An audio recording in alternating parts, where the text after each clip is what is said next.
fine. You look very distinguished. I mean, the mustache. I'm really, not. The mustache is really what creates that illusion of distinguishedness. Yeah. Sadly, I don't think it's ever going to come in like Sam Elliott. No. So. Well, that's also that's too high of a bar for anybody. Hey everybody, I'm Johann with Exceptional Vibe. Welcome to the first episode of Vibing, where we're gonna celebrate, support, and explore Arizona businesses, people, organizations, food and beverage brands, etc. I'm very excited to be doing this. This is the first episode, and I'm super excited to be joined by my friend, Hey, Andrew. I am Andrew. I am Andrew the Bauman. Executive Director of the Arizona Craft Brewers Guild. Yes. I said that very fast. If you have this set on like 1.25 listening speed, you didn't get any of that. I totally get that. We're at Desert Monks Brewing, which is actually where you and I met originally. The first time we met was here. Yeah, that's you true. were hosting trivia without a microphone. You were just yelling. And I was like, okay, this guy has a similar energy to me. And then we, here we are, 4 years later? 3 years later. Some years later, yeah.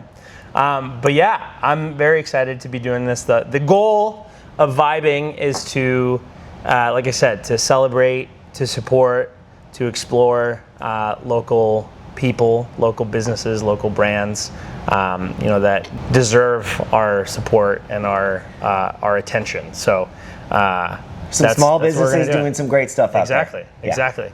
And so I wanted to talk to you because a big part of what I'm doing with Exceptional Vibe is, stems from the relationships I have with the breweries, the craft brewing community here in Arizona. And a lot of that comes from the relationship that you and I have been able to build. So for the folks watching, tell us a little bit about you, a little bit about maybe the quick rundown of your path that has led you to running the guild. I was thinking on the drive over here, numbers are so hard. How many years was I there or there? Yeah. I need to write this down, but it doesn't matter. Yeah. Well, I was a restaurant manager. I got a degree in restaurants from Texas Tech, had used that for 15 years, got into catering, and my wife was running her business from home, which was a staffing company. And when I got into catering,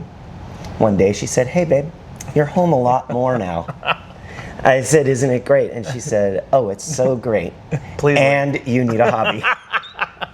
So I had homebrewed a few times when we lived in Idaho.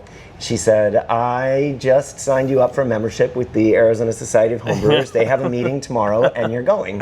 And I was like, "Oh, that sounds cool." Because when you're in restaurants, you don't have friends that you don't work with, because everyone works in such weird times, and you basically, if you leave a job, you just left all your friends because they're still busy working, and you're not going to leave the house at 10 o'clock at night once they close. Hang out with them because you already had it all day. Anyways, that's how I got into homebrewing, and I really loved it, and I made so much beer, 180 batches in 2.5 years. Jiminy Christmas. I always gave away beer. And the Perch was opening. They said, "You make good beer. Do you want to be my head brewer?" And I said, "Well, you've never run a restaurant, so this seems like a perfect idea." Yeah, that's awesome. 350-seat restaurant. We built the brewery literally the first day I was jackhammering concrete because it got poured in the wrong place and we needed to put a drain line in. So that was how I started. Yeah. The inevitable issues of building a restaurant or a brewery. There's always that jackhammering concrete because the drain needed to be there. That's how it goes. Choose that from your menu of we have to wait for this concrete to dry so we can jackhammer it out, right? Okay, sweet. I love it. That's awesome. And so you were at the Perch for a few years, right? And then you went to. We had a 3-barrel system there, so that makes 6 big kegs every time that you brew a batch. I had tons of flexibility. I could make whatever I wanted. We are known for making definitely food-focused beer since it was such a large restaurant. We had a beer, wine, and spirits license. So as the head brewer, that in an environment like that, you have to appeal to people who generally aren't necessarily beer fans. Right. They might be cocktail or wine people. So Right. trying to pair the food and the beer together and have similar flavors or complementary flavors in the beers to go with certain dishes, or basically just to make people think beer can be that. Yeah. Like, that's beer? So were you developing all the recipes yourself? I don't know what I have in my eye. Oh. Were you developing all the recipes yourself, or were you how did you going from home brewing to now commercial brewing, even Right. if it's 3 barrels, which is small, compared to a lot of the other breweries around.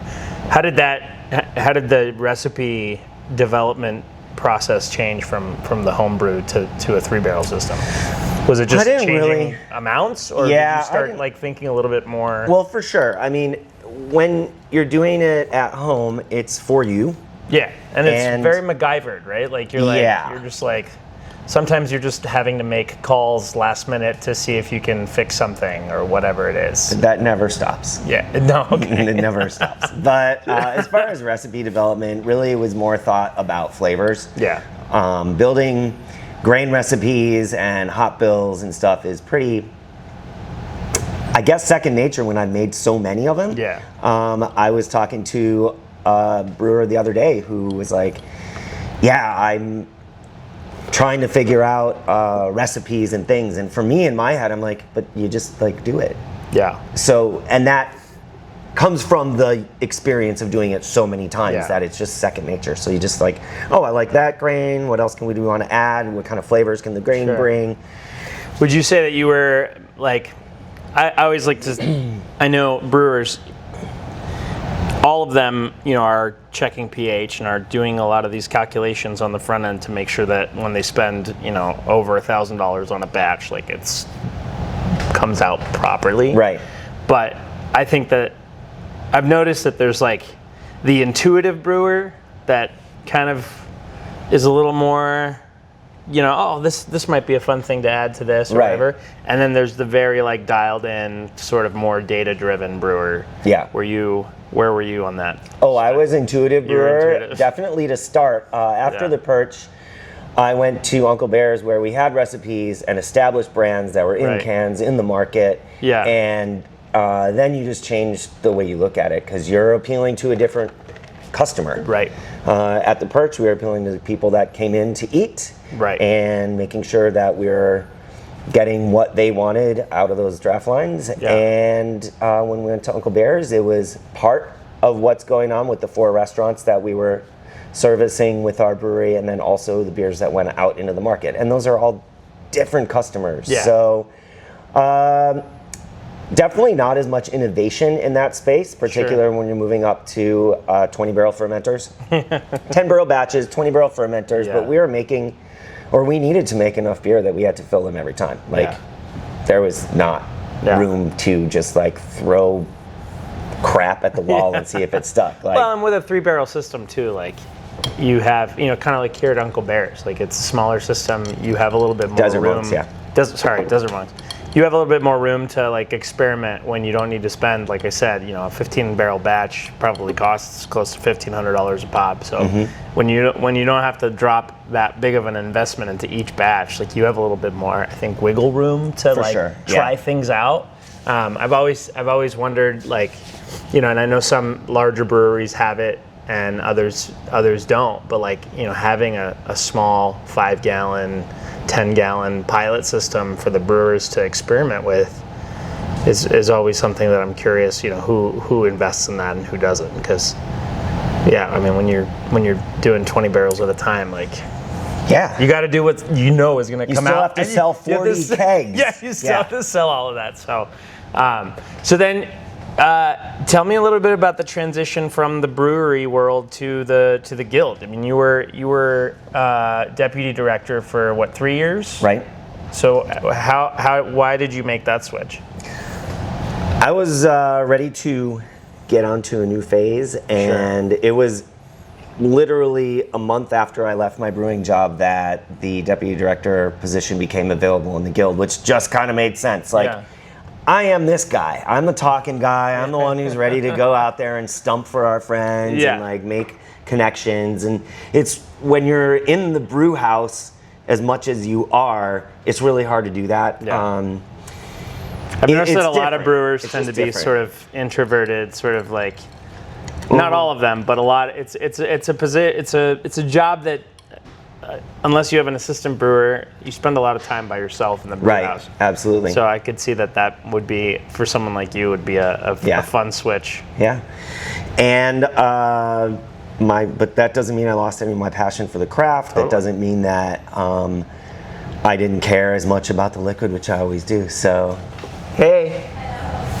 That actually reminds me of another one of my very first Andrew Bauman memories. Ooh. And that was when I had just joined the Arizona Society of Homebrewers, before I homebrewed my first batch, I went to a brew out that they had at the clubhouse, where people bring their brewing equipment, they sit in the parking lot, they make beer, they chat. It was fun. And so for me, I wanted to go learn as much as I could about brewing a beer before I went and brewed my own.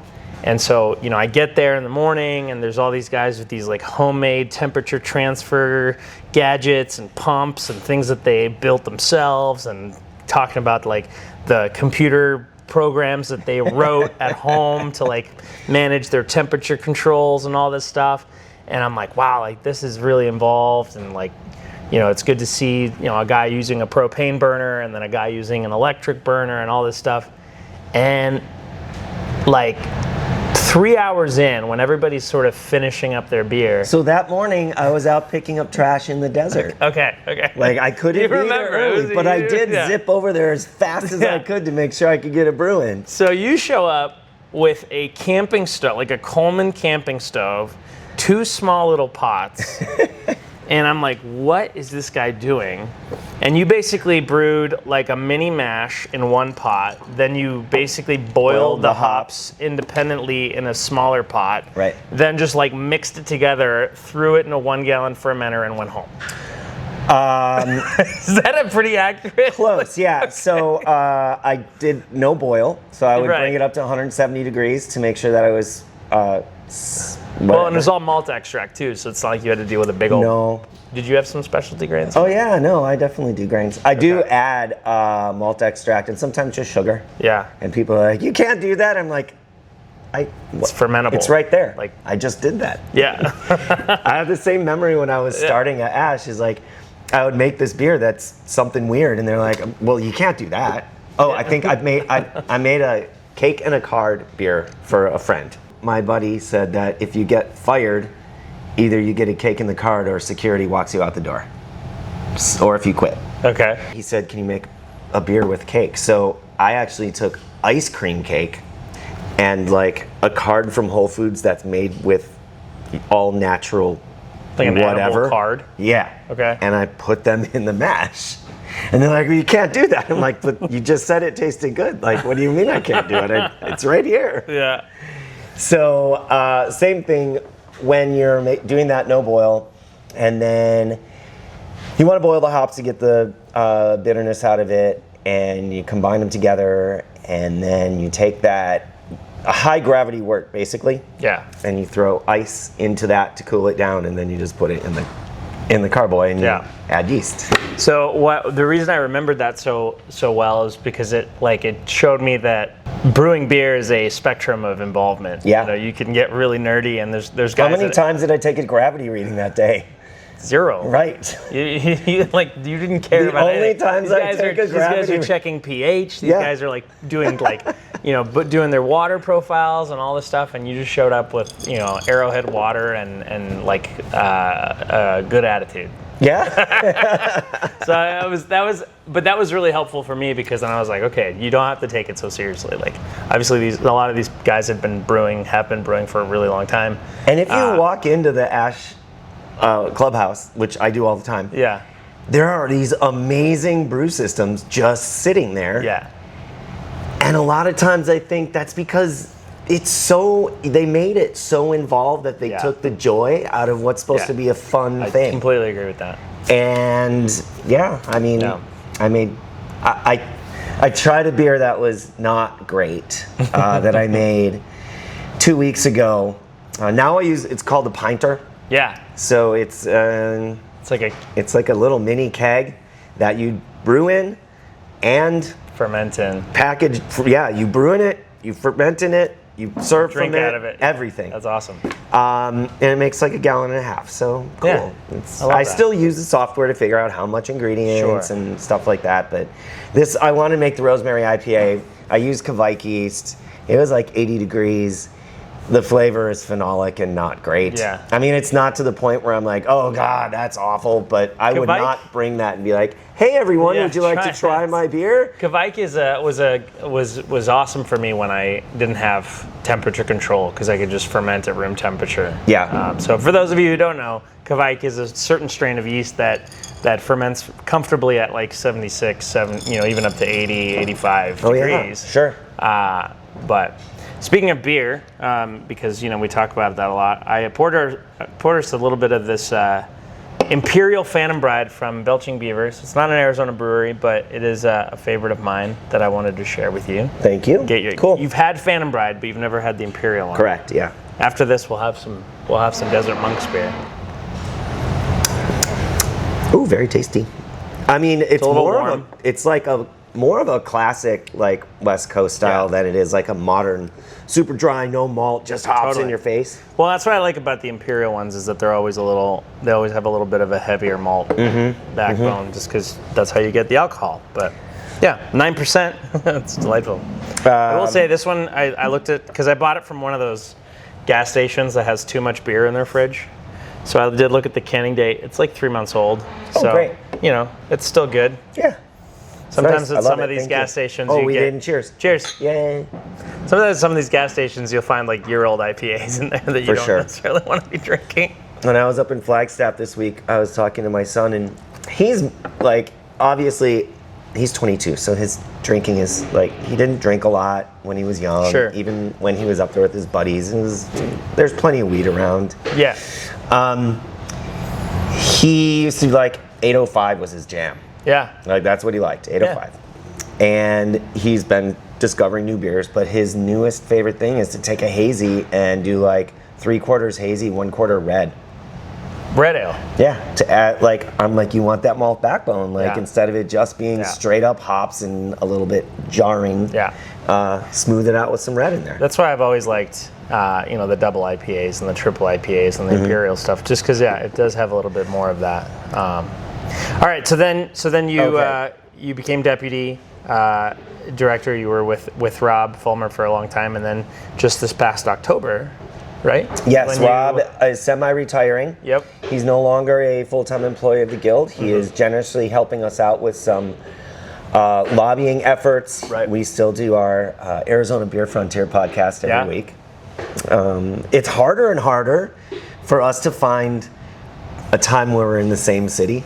Yeah. So we're doing some other things. Sure. But that's great because, he'd been the executive director for 11 years. Right. He was personally, he really felt the importance of the industry, and it can always be hard for someone, especially where you're mainly doing it because you love it, to let go.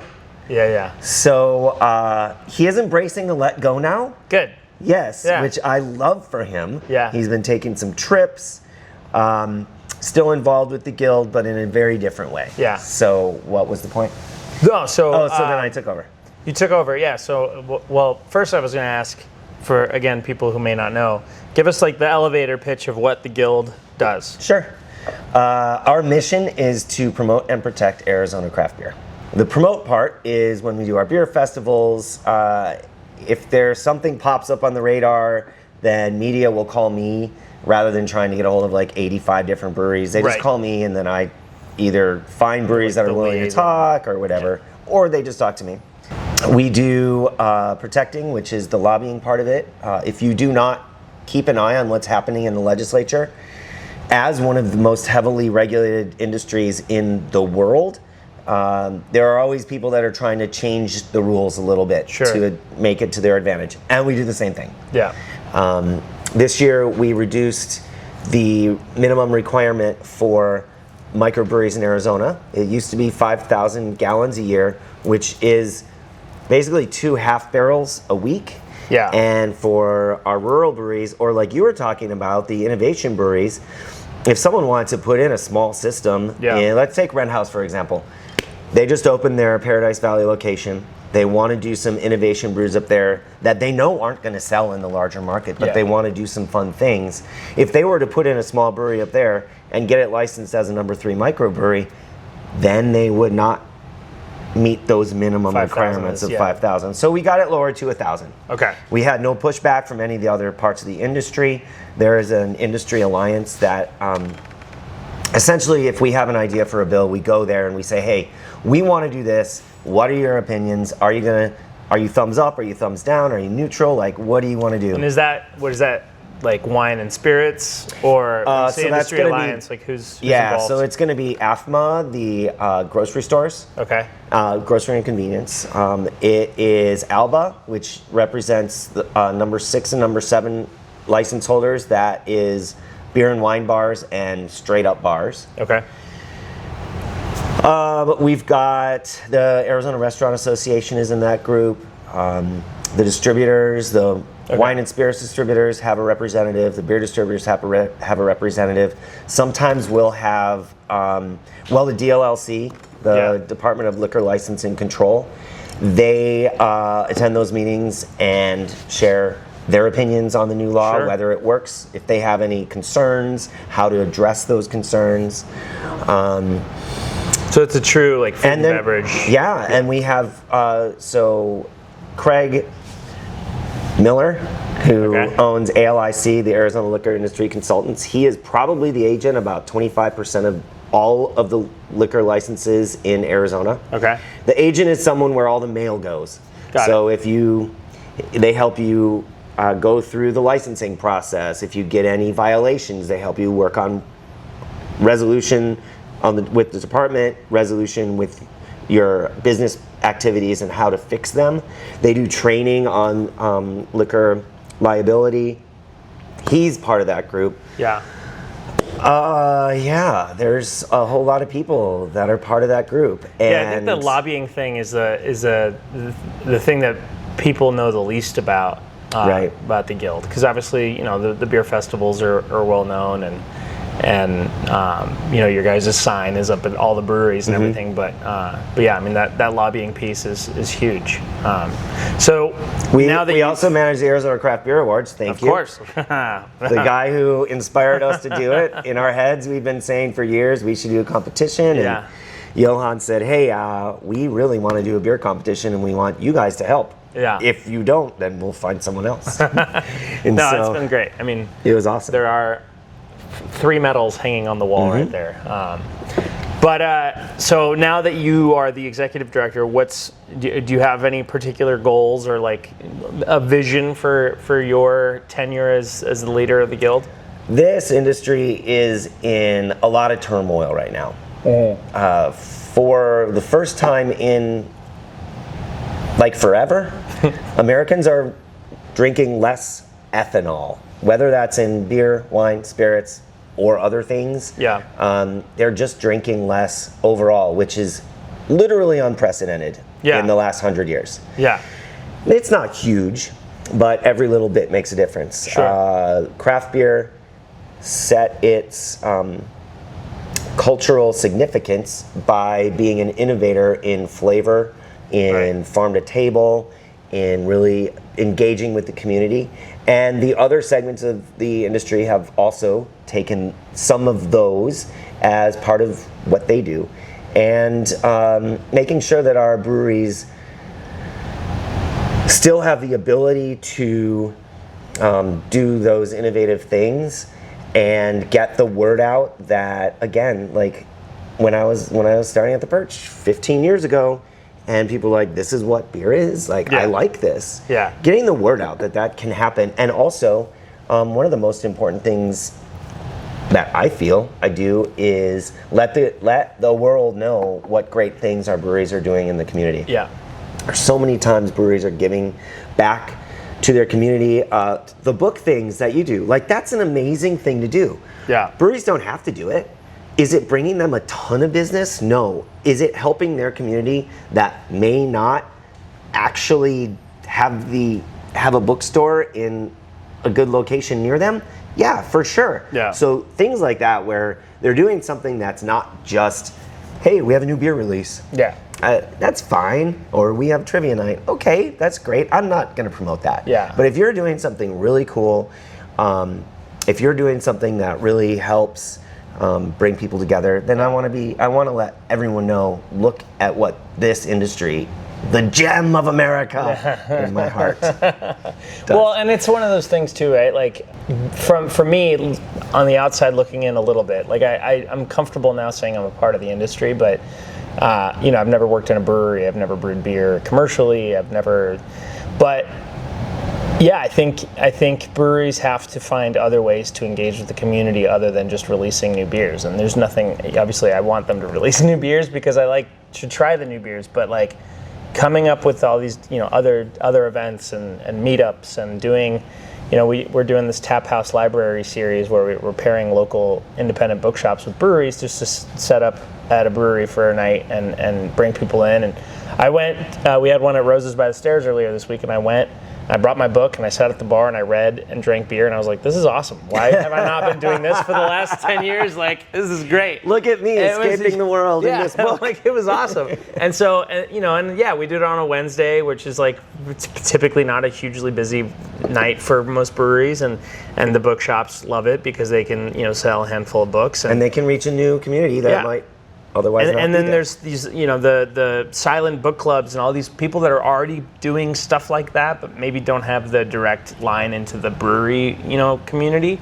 They're promoting it like crazy because for them, that's their community, and they're finding, another way to engage. And so that's been a lot of fun to set up, and hopefully I can be a part of like continuing to come up with new ways to do that, because breweries are more than just, they're becoming more than just a place to drink beer. Mm-hmm. A lot of them have sours, have seltzers, things that for non-beer drinkers. A lot of them, if they have the right licenses, have wine and cider, and so there's more, to do than just drink IPAs. So I am going to a new non-alcoholic bottle shop opening on Saturday. Oh, yes. Where's that at? Millie Moon Kombucha. Oh, yeah. Jessica Uribe is opening a non-alcoholic beer bottle shop inside of Millie Moon. That's awesome. Yeah. Yeah. I've interacted with her. I've never met her in person, but I've interacted with her a few times. I think she may have been a judge for the first year that we did ACBA. Okay. Yeah. So yeah, we've definitely crossed paths. Mm-hmm. Well, that's awesome, man. So that's what you're up to with the Guild, which I love. Yeah, right now, the Guild has done such a great job in the last 10, 12 years to get laws aligned to be very helpful for our breweries. There's not a ton of things to fix. Yeah. There are some big things that we would like to get done. Right. Those big things require more money than we have to use. What's your alignment?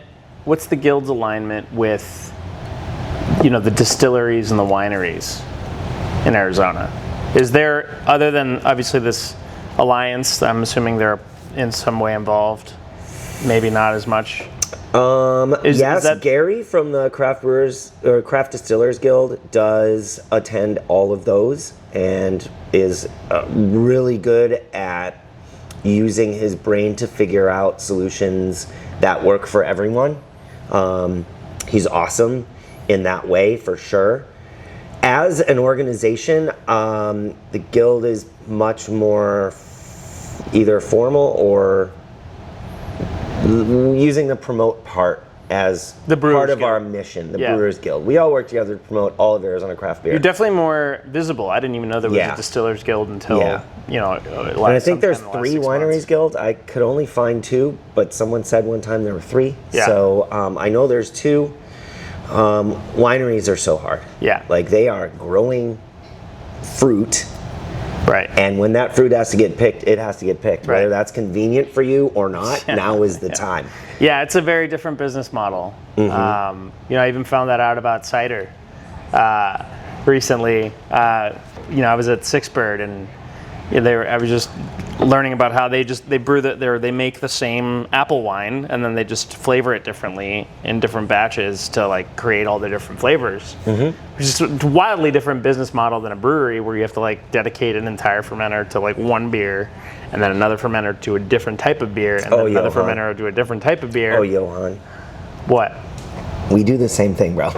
No, well, for sure. You know, they're like sours, like certain things like that. Yes, for sure. But I mean, this is their entire product line is the same base, right? That they just start cranking out batch and batch and batch at a time, and then they can pull 5 gallons of it and try different flavors and experiment, which is something that breweries can do, but it's not. You know, it's less. Cideries very much align more with breweries than they do wineries, in my opinion. I'm not culturally for sure. I think.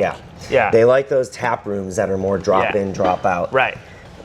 Being categorized as a wine rather than as a beer, they have more roadblocks in front of them. The things that their license allows them to do are much different from what our license allows us to do. Ours is very wide. We can stack licenses. We can have multiple retail locations. I'm not going to say I know how cideries work like that, but it's not the same. It's much more difficult. I don't know what the numbers are, but mead is also a wine. Meaderies also align very well with beer. They interact with us at our events on the same level that and culturally, right? Like it's like the community is very much. It's more like the beer community than it is like the wine community. Right. So wineries generally don't give away free product. Right. So I've learned that. If you have a beer festival and you're inviting wineries, which we always do, very rarely will they accept that invitation because it means they have to give away free wine and not have an opportunity to sell. Right. Wine festivals and beer festivals, if you go to them, you just feel a completely different thing. Yeah. And a lot of that has to do with we're going out in the fields to pick the grapes and we're doing a lot of stuff, and like there's even harder to do that than it is for a brewery to call and like get some grain delivered. Yeah, it costs money, but it's a different thing. Yeah. And it's but meaderies are getting honey. They don't all have apiaries that can make all the honey they need for all of their production. They're getting honey from honey people. So in that way, it's similar. Cider, same thing. They're getting a base ingredient and then they're treating it. Right. So they're more willing to come into that fold, and I think that's where that cultural thing of is, hey, we can get as much cider base as we can get. Like, we need more people to buy it. Yeah. Whereas wineries say, look, we only have this many grapes, and we need to sell every drop of it. Yeah, so it's 100%. It's very different. Yeah. Well, and the yields, I think, are also like much higher in beer and than in wine. I couldn't say. I don't know enough about wine production. Well, I think it's time for a Desert Monk's beer. All right. Cool. What are you feeling? I had the trapezoid yesterday and it was really yummy. That's what I want. That's what you want? That's what I always want. So you have an event coming up this weekend. No, 2 weekends. Next Saturday, the 28th, Saturday. yeah. Real Wild and Woody Beer Real Fest. Wild and Woody. That event has had a journey. Right. It used to be way back in the day. Used to be inside the Phoenix Convention Center. It started at Tempe Center for the Arts. Okay. The first one was there, and then they were like, oh, your people messed all of our carpet up because it was all carpeted. Yep. And then it moved. Yeah, I think then it just went right to the convention center for a few years. I remember there was one year that I wanted to go, but I couldn't make it, and I remember hearing that there was like one door to get into it, and there was like a bit of a shit show because people were trying to get in, and it was during summer and it was hot outside, and so the line and everything like that. When you are at the Phoenix Convention Center, you have to use all of their vendors, their security people, their door people, and their it's not food a cheap people, venue. their everything. It's super expensive. Yeah. We lost money on it. The Guild was investing in that event to show the Brewers Association that we have a venue. Thanks. And we have a community that would support the Craft Brewers Conference. Right. They have not brought that here yet. There's still an opportunity. I don't know where that's going to go, but we'll see. Whatever I can do to help with that, you let me know. Because obviously I want that to happen too. Because for personal selfish reasons. Yes. Yes. And then it went to 1 year, my first year. Yeah. It was at Legacy Park. Yep, in That went great. East Mesa. That went fine. Yeah. It was a big indoor warehouse. It was air conditioned. It was cool. Yeah. The air conditioning worked worked great. It was just great. in the middle of nowhere. Yes. And there was no cell phone service. Well, my first week working for the Guild. I was helping with the Arizona Strong Beer Fest out at Legacy. Okay. There were the event itself was great. The logistics around the event were not ideal. Right. They realized they had some hand in our struggles and offered to help us with Real Wild and Woody at Got it. very attractive rate. Yeah. more so than the Phoenix Convention Center. A year later, they were already closed and Yeah. in a whole bunch of mess. Yeah, But we don't need to. They built a freeway all the way out there. This is all about positive. Yeah. Yeah, we don't need to talk Yeah. about what's going on. If you're curious, you look it up. Right. Bellbank Park. You find out. So we had it there, and that was fine. But the Yeah. next year, when we were looking for a venue, everything, we were just priced out of it. There Yeah. was nothing that was going to work. Right. Well, and it's tough too. Like you need a large indoor space that's air conditioned to do an event in Arizona during the summer. Like it's In Phoenix, it's tough to find. It is. So we then- decided to move to Flagstaff. I love Found that. an amazing venue. Really changed the feeling of the event from what was a warehouse with tents in it. Well, and that event originally was meant to be like Real Wild and Woody, like wild ales, barrel aged beers, Right. things like that. That sometimes, I mean, the wild ales, the sours, and things like that in the summer in Phoenix are great. But barrel aged stuff, cask stuff, that's tough to do. That's tough to drink in the middle of the summer in Phoenix. Yeah. So being in the middle of the woods feels a little more. It's fun. Yeah. It's a beer scavenger hunt. I love that. In fact, I'm not even making a map. Great. Go set up. Go find out. Don't set up next to anyone else. Just go set up wherever you want. Yeah, I love that. Plenty of I'm gonna space. definitely try to make it this time. It's been several years. It's been there. This is the third year in Flagstaff. Third year in Flagstaff, right? Yeah. So I haven't been able to make it either of I these. have amazing sample cups too. You're not going to even believe it. Like you saw the little tin coffee cups that we had in the past? Amazing. Even better. It's awesome. So excited. I love that. Hey, I heard you had some questions for me. I do. I have it's a 20 question rapid fire. Okay. Okay. I'm blissfully Ready? unaware. Okay. Here we go. We're gonna start easy. Okay. Favorite food? Super easy. Pizza? Pizza is a good question. I mean, good answer. I almost wanted to say kimchi because when I think food, I think Okay. of things I make. Okay. I have had your kimchi hot sauce and it's very yummy. I don't really go out to eat much. It's weird, but I just Mexican go or out to Italian? drink. Ooh, Mexican. Okay. I mean, this feels like a silly question, but beer, wine, or spirits? I'm a beer guy. Yeah. And then if you had to pick a favorite beer right now, what's your go-to right now? That is Oso Sudoku. It is a lemongrass ginger rice lager. If there is anything in this world that I like so much, it is ginger. I like everything ginger all the time. That actually may answer the next one. Sweet or savory? Oh, savory all day. Okay. Your favorite vacation? Oh, wait, let me tell you another story. Okay. I mean, your rapid fire is a great idea, but it's me, Yeah. so I'm sorry. I mean, yeah. Trivia last week, my mom and dad came in, which they do whenever they're able to, which is generally like every other week. My mom has this habit of getting these ginger chew bags. Like, I don't know where you get them. I think Ross. Okay. I don't know. And it's a ginger chew, and there's orange ones, and there's lemon ones. Like a and little there's gummy kind of thing? Yeah. Almost like a licorice, but ginger? Sure. Yeah. So she knows I love ginger, so she gets them for me all the time. Okay. And I was like, oh, Mom, you are so sweet. Thank you for bringing that to me. I have 3 of those bags. Like, I don't eat candy. Yeah, okay. So, thank you. And then she ate them, and my daughter was here, and she ate like 4 of them. So by the end of the day, they were mostly gone. Yeah. But not by you. Me, because I just don't like, I don't Yeah. like sweet anything, really. Okay. So favorite vacation? What do you mean? Oh, my favorite Your vacation. favorite vacation. Exuma, Bahamas. My friend had been. His wife works for Delta. They're good. They go everywhere all the time. And he'd been asking us for years, go to Exuma, go to Exuma. And I said, look, I have little kids. I understand. You don't. So we have little kids and we have jobs. And I can't just like, what do I do? So finally he called and said, hey, he called Bonnie because he knew I would give him some excuse. He called Bonnie. He was like, look, my 50th birthday is in 1 year.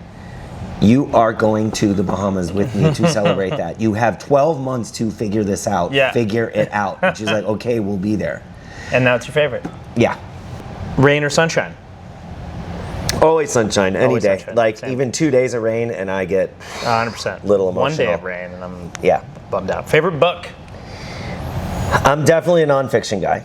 So there is a history of the world in 6 glasses. That is one sounds of my awesome. favorites.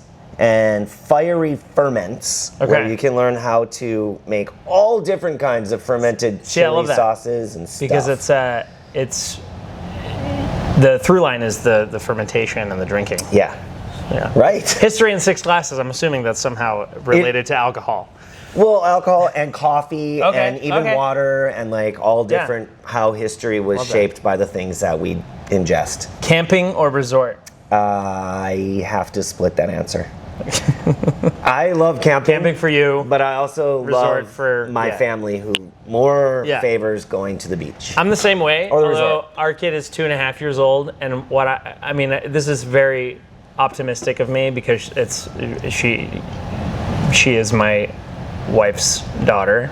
I hope to instill a real appreciation for camping and being outdoors. Yeah. So that maybe it'll be the two of us pushing for. But Mallory loves camping too, but she I went definitely prefers her resorts. I went camping last weekend with Nick Reyes from Grand Canyon. Yeah, And love his Nick. 5-year-old son, It's amazing. Felix. Yep.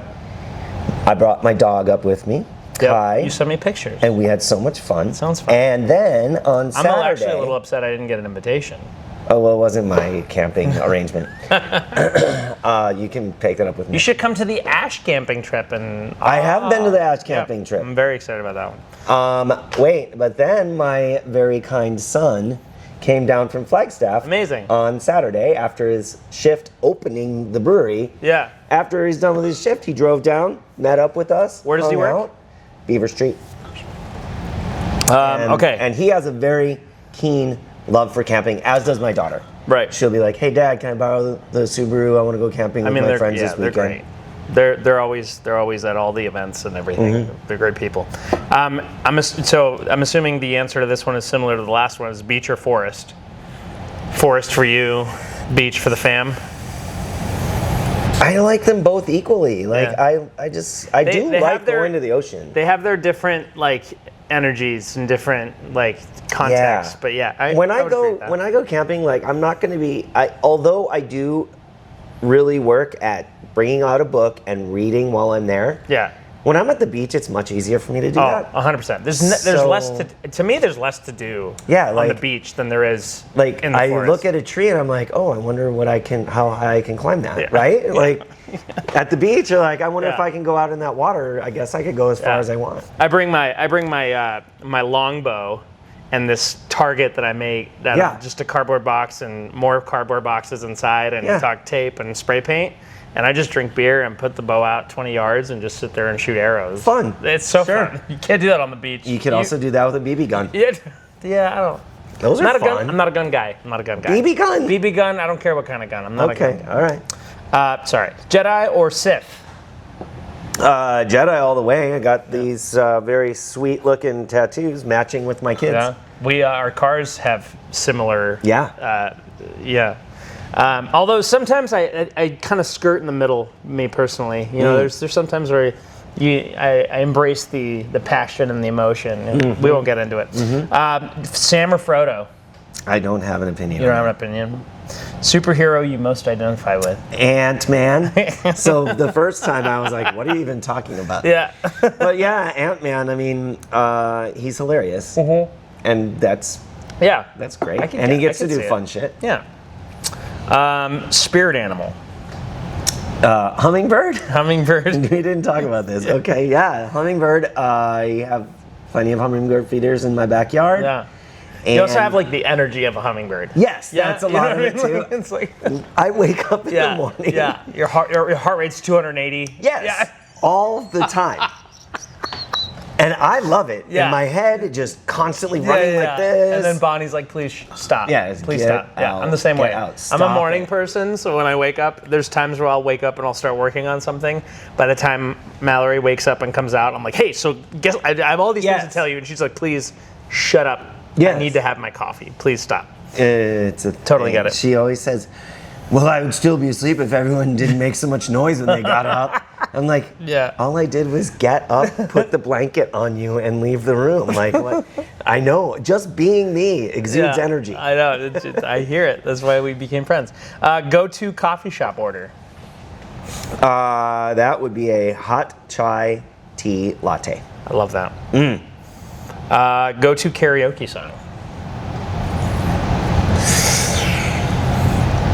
I know earlier Yeah. I said the Humpty Dance. Okay. And I'm not really backtracking from that. Sure. But I'm going to add on, I've got a feeling, ooh, that tonight's gonna be a good night. I mean, it sounds fun. Yeah. 100%. You would think Taylor Swift, but I just don't have that dynamic yeah. range anymore. Back in the day, for sure. But now I'm a little older, just not quite. I totally get it. I totally get that. Weirdest food you've tried? Rattlesnake, crocodile, kangaroo, panda. I've eaten them all. No, Wow. not panda. Like, but is that yeah, legal? I mean, like, I'm down to try whatever. Sure. Like, there's nothing I would say like I don't want that other than nothing. I would eat everything. I tried escargot once and it was absolutely appalling. It was Totally the great. grossest thing I've ever Love tried. the oysters, the whole thing. But we talked about crickets. Yeah. So I worked for Fox Restaurants, and we had a conference for all the managers in Scottsdale. Okay. And we did a scavenger hunt. That was a thing in like the early aughts. Yeah. That you did as a corporate thing. So you Sure. have a scavenger hunt. Break all the managers up into teams of people they don't work with, Right. and get them to know each other and use their brains together. Yeah. One of the stops, you had a choice to eat 10 live crickets or do this like tanagram thing where you have to do all the shapes into a different shape. You just right? took all the crickets. I was like, give me that cup. I just ate the crickets. Like, yes, I will eat those crickets right now. So for me, crickets, this cricket story was I went to it was the Arizona Taco Festival like years and years. I mean, this was like 2010. 20. I'm just kidding. Honestly, it Kid. might have been 2010, 2011. Like it was in Scottsdale, like by the Fashion Square, in a lot that is now a giant condo complex. Like it doesn't even exist anymore. And we were going around drinking tequila and eating tacos. And after a lot of tequila, we went to a place, one of the taco stands, and they were like, we got these cricket tacos. And I historically was a very picky eater in my youth. Less so now, but I was like, hell yeah, give me those. It was great. I was, the inhibitions were Hooray, gone, tequila. and they were delicious. It was crunchy. I'm big into texture, so it was like crunchy. It didn't have, they were sautéed, so a lot of like the legs and stuff were already kind of burnt off anyway. Sure. So it was the flavor was fine. I was surprised. I have cricket flour. And drunk. That I put into my bread sometimes. Interesting. Just adds protein or what? Yeah, I mean, a little nuttiness, honestly. Okay, yeah, Like, it adds flavor. that's fair. Yeah. But so unsustainable.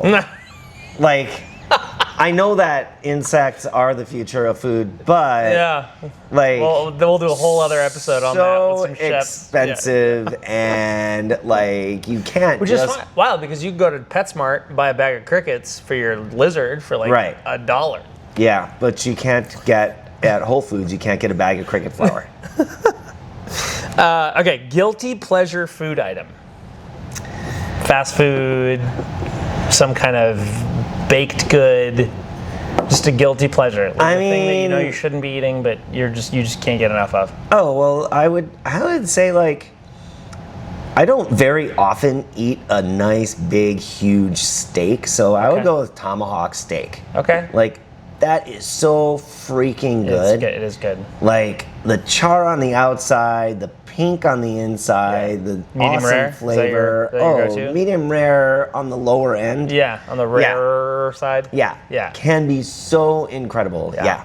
A camping steak has like a particularly special, cast iron on the hot coals on your campfire. That is, for me, that is like, Favorite ice cream flavor? How about peanut butter cup? Okay. Talenti peanut butter cup. Okay. The gelato. Yeah, that's bougie. It's really good. I could eat one of those whole things. I try not to, but I like me a peanut butter everything, honestly. Yeah. And then favorite TV show, or like the TV show you've binge watched the most in your life? In my life, I'm fucking old, bro. Like, I don't know what you mean about my life. Yeah, MASH. But is it MASH? I have great memories of MASH because. So do I. We watched a lot of that. Yeah, Was it Nick at Night? I remember when we were living here when I was in high school-ish. My dad would go to bed because he went to work early. My mom would still be up in the kitchen doing stuff, and he would turn on MASH. It was probably 10 o'clock. I think 10 o'clock on Channel 3. Yeah. And I would sit at the end of the bed, right in front of the TV, and he would be up in bed, and we would watch MASH. Yeah. So that was great. But right now, Brooklyn Nine-Nine to go to bed every night. Brooklyn Nine-Nine. You do give Brooklyn Nine-Nine. You do give Brooklyn Nine-Nine energy. I know. It's it really has made a difference in our society. Yeah. Well, that's it. Those are my 20 questions. Oh, I love it. Whew. It's a lot of work. 20 questions. I'm exhausted. ChatGPT helped me write them. It's exhausting answering them, not creating them. It's fine. All right. Well, thank you. Thank you for your time. You can find me at Desert Monks Brewing Company virtually every Thursday. Yeah. Hosting trivia. Tell them. Don't tell me. Fun as hell. We're going to go. You watch Hot Ones on YouTube? Yeah. Yeah. I love that show.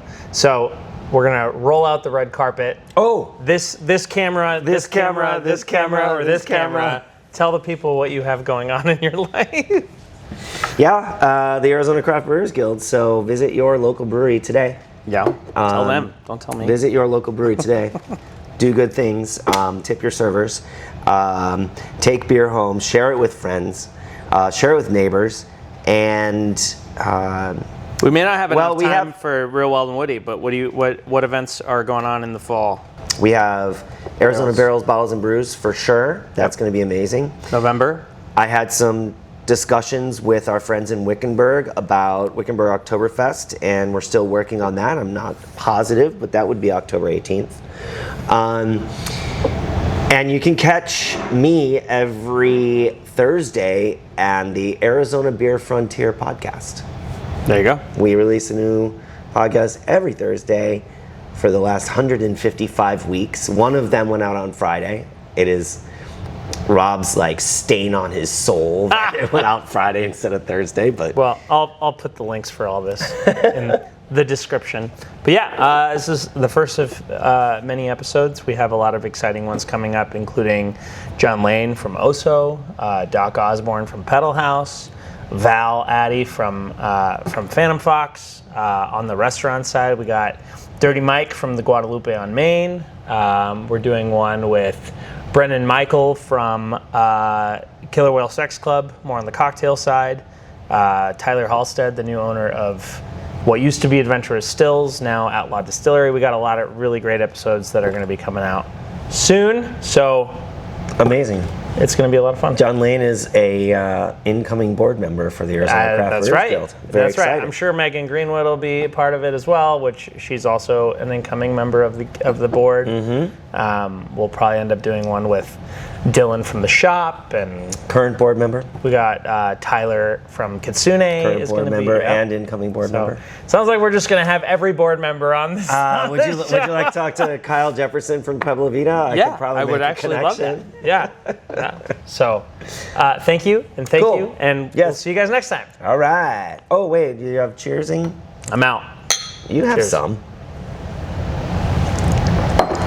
There it is. Great. We did it.